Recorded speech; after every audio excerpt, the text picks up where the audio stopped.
माऊली जाता पंढरीसी सुख वाटे जीवा आनंदे केशवा भेटावयासी नामाचा गजर गरजे हरिभक्त आनंदे नृत्य करीत वारकरी या अभंगातील ओळी वाचून प्रत्यय येईल अशी काहीशी स्थिती सध्या वारी मार्गावरती दिसून येते। सातारा जिल्ह्यातील फलटण तालुक्यामध्ये असणाऱ्या बरड या गावात आज माऊलींचा मुक्काम आहे। सुमारे 26 किलोमीटरचं हे अंतर आहे। दिंड्या हरिनामाचा जयघोष करतात आणि हे अंतर अतिशय उत्साहात पार करतात। पंढरीसी जाय तो विसरे माय बाप अवघा होय पांडुरंग राहे धरुनिया अंग तुका म्हणे मळ नासी तात्काळ ते स्थळ या तुकोबांच्या ओळी सुरू असलेल्या वारी सोहळ्यासाठी किती समर्पक आहेत बघा।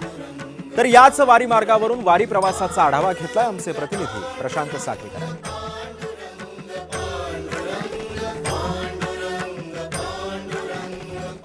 जय हरी विठ्ठल। मी आता फलटण ते बरड या वारी मार्गावरून चालतोय आणि माझ्या आजूबाजूला तुम्ही पाहताय की दिंड्या या बरडच्या दिशेने मार्गक्रमण करतायत।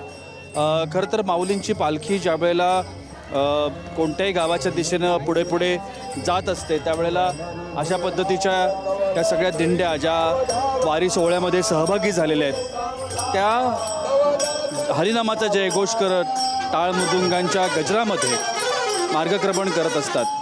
कुठेही हरिनामाचा जयघोषामध्ये खंड पडत नाही। पांडुरंगाच्या भक्तीमध्ये श्रद्धेमध्ये जी एक तल्लीनता आपण या वारकऱ्यांच्या मध्ये पाहतो ती आत्ता आपल्याला दिसतीये।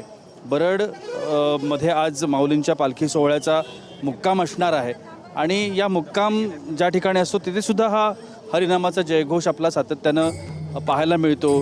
टाळ मृदुंगांचा गजर पाहायला मिळतो, अभंग, भक्तिगीतं, गवळणी असे जे काही वेगवेगळे प्रकार आहेत, भारुडं होतात।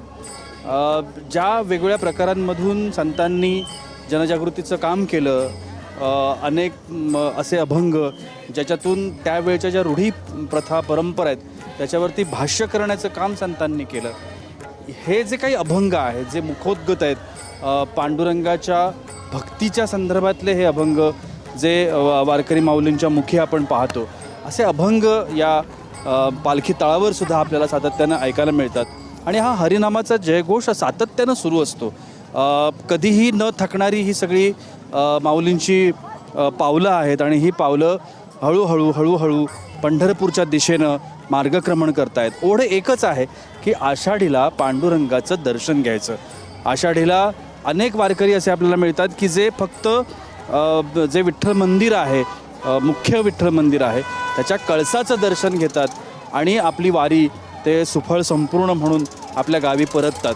कॅमेरामॅन नित्यानंद नाईकसह मी प्रशांत सागवेकर, जय महाराष्ट्रसाठी बरडहून।